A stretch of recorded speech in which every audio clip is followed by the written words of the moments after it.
Mythologies die hard, and mythologies of change are no exception. Now, you would be forgiven for thinking that given that everything changes all the time, we'd have this change process sorted out by now. But you'd be mistaken. Because the process of change is dependent upon the theory of change that's being used. Let me give you some examples. If I wanted to keep foxes out of my garden, I would build a high fence. Common sense, right? Before Brexit, the government said that migration is a problem. We will have stronger borders and that will solve the problem of migration. And so we are in control of our own borders and migration has never been higher. It seems like a common sense solution, but it doesn't work. Let me give you another example.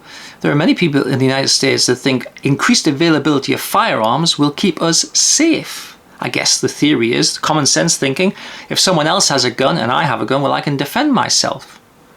But this theory of change is flawed. The US ranks first among high-income countries for gun homicide, and since 2020 the rate of child death by firearm has risen by 33%. Now, when I speak about theory of change, it sounds quite grand, but really it's just our understanding of how things work. There are important and influential people in the government who think that by cutting corporation tax, it will increase companies' capital spending. And since 2007, it appears to be in government policy because we have progressively cut corporation tax, so now it's the lowest of any country within the OECD.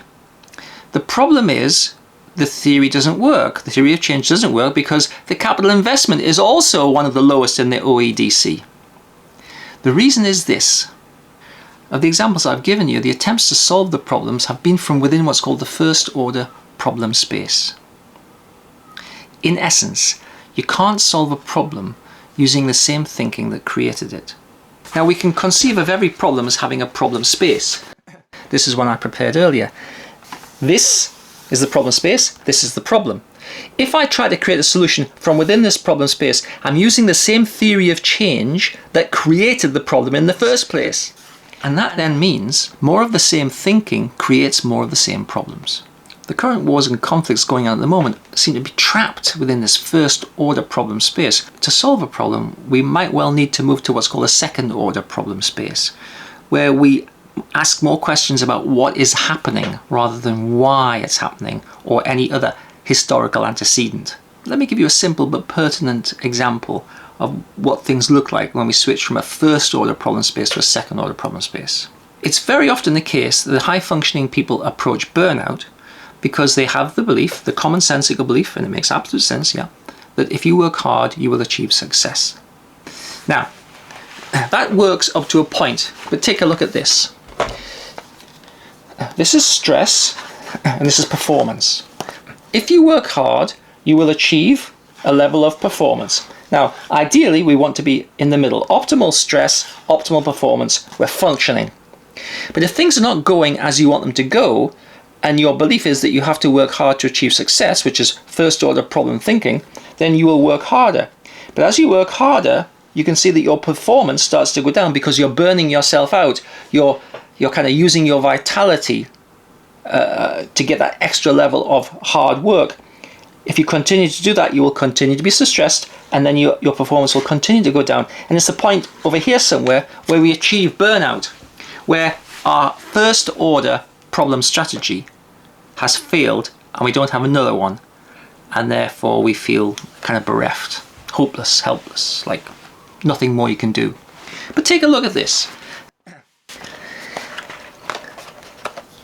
The solution, actually, if you think about it, is to work less hard. The second order solution to this problem is to actually reduce the amount of stress by reducing the amount of work that we do. So we get back to optimal level of performance, optimal level of stress. So the paradoxical intervention is to work less hard. It can be hard to find the second order process because we're always immersed in the things that we're doing. And it makes common sense, yeah, work hard to get successful, yeah, okay, until it no longer works. And this is where coaching comes in. It can be difficult to find the second order process, but my colleagues and I do this every day. We work with people every day to find solutions to problems which are personal, organizational, even larger organizations as well.